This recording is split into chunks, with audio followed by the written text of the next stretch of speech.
I'm here at Watchtime New York with Praneeth Rajsingh, CEO of MING, and we're talking about one of the hottest products released this week, and it's not a watch, it is the MING Polymesh. Praneeth, what is the MING Polymesh?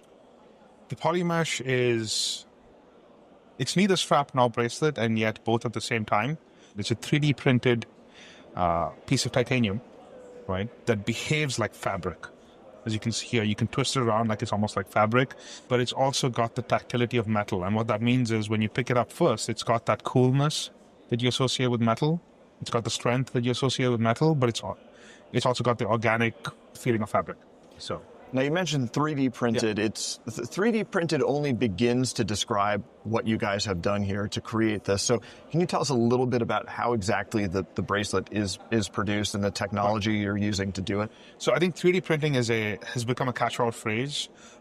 Specifically, this is laser sintering, where you use a bed of powdered titanium and lasers fuse the titanium together to form whatever shape you want. And there's a couple of challenges with that process inherently. One, powdered titanium is explosive, so you have to do the lasering in an inert gas environment.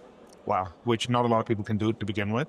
The second challenge was doing it at this scale in a process that was comfortable to wear. Because most 3D printing applications these days are industrial. So Formula One is using it, aerospace is using it, but it's never in a component that a human being is handling every day and is expecting to be not just comfortable, but visually appealing and an enriching tactile experience.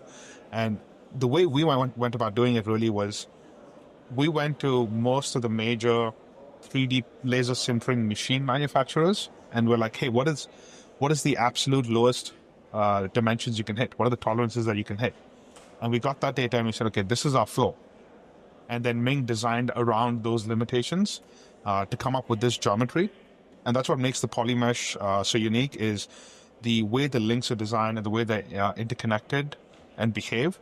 That's the real breakthrough here, is figuring out to do it in a way that gives you tensile strength, that gives you strength when you're pulling it, when you're twisting it, but keeping it comfortable, right?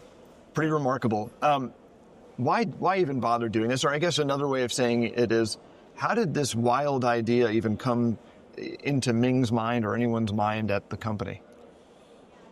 Like most things we do, I think the answer to that question is why not? Okay. If you accept the premise, and we do, that mechanical watchmaking in the 21st century is very much a solution in search of a problem. And for the most part, it's just meant to do things that make you smile, laugh, bring some form of joy. There's watchmaking that's focused on, craftsmanship, is artisanal, the kind of things that the independents in Switzerland are doing, and they've been doing it for years, and they're really good at doing that. That's not what we do. Right? Our expression of watchmaking at MING is asking the question, what does 21st century watchmaking look like? What happens if you take technology that only exists in this day and age and apply it to a medium that's 200 or 300 years old? And that's the lens through which we do everything, right? So 3D printing has been sort of part of the mainstream narrative for a long, long time now, right? The question we've been trying to answer is, how do we leverage 3D printing in a way that truly makes sense? And what that means is, you have to make something that couldn't be produced in any other form. So this can't be manufactured subtractively, which is by machining or anything else where you start off with a block of metal and you take material away. The only way to really make the Polymesh is via additive manufacturing, which is 3D printing. Well, the product is cool, the technology is cool, but I think what's even cooler is the philosophical approach behind it and the philosophical approach you guys take to watchmaking.